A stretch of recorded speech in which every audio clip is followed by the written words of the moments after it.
Hello, my name is Brandon Lathrop. I am a senior at Oswego State. This is Encryption Keys for CSC 333. So, what is encryption? Encryption is the process of using some sort of mathematical formula or algorithm to turn some sort of plain text into an unreadable format called ciphertext. This ciphertext is unreadable to anyone, ensuring that the content of the plaintext is kept secret from all but authorized subjects. Authorized subjects are able to decrypt the ciphertext back into plaintext by running the ciphertext through the decryption algorithm. The problem with this is that if you discover the encryption algorithm being used, any person can then decrypt any sort of ciphertext you attempt to send. So this is where keys come in. Uh,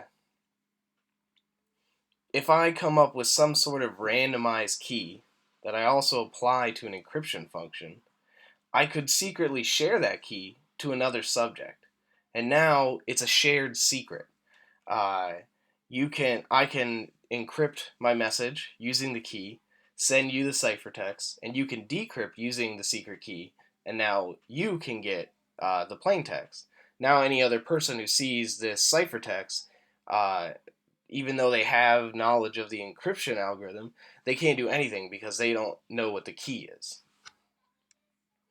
So the best way to relate this idea in a way that makes sense uh, in the real world is thinking about padlocks. Uh, because a padlock, is mass produced. You go to a store and see tons of the same model of padlock made by the same brand. You can buy that padlock. You can examine it completely. You could take it apart, study it, but it doesn't matter because no matter what, any padlock has to have the required paired key with it to unlock it. So without that proper key, even if you know everything about the padlock, you can't find another padlock in your SOL without the key. So there are two types of key systems. The first one is called a symmetric key system.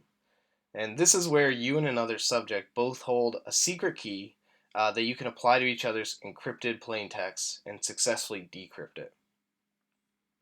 This is pretty good, but the downside of this is that as you get more and more contacts, you have to have a secret key for each specific contact, which leads to some sort of security, a lot of security issues, especially as you have this massive log of different keys you need to keep track of.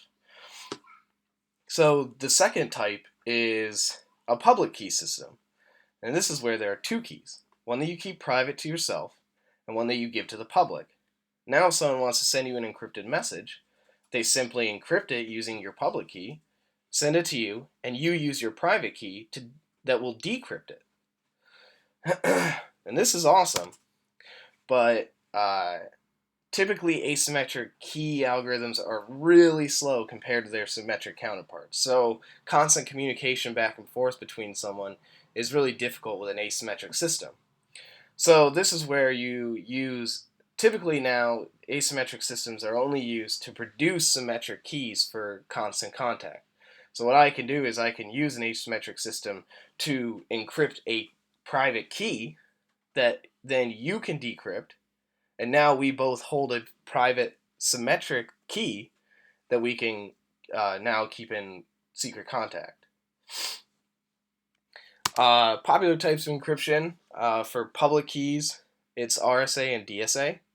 RSA is the most popular public key encryption algorithm, and it's named after the last names of its inventors.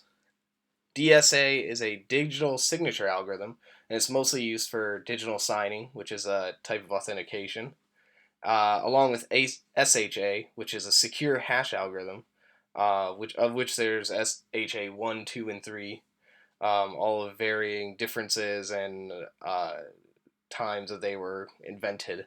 This is also mostly used for message digests, which is part of authenticating uh, the validity and making of some sort of file with it, making sure that it hasn't been tampered with. And yeah, that's all for me. So thank you very much, and have a good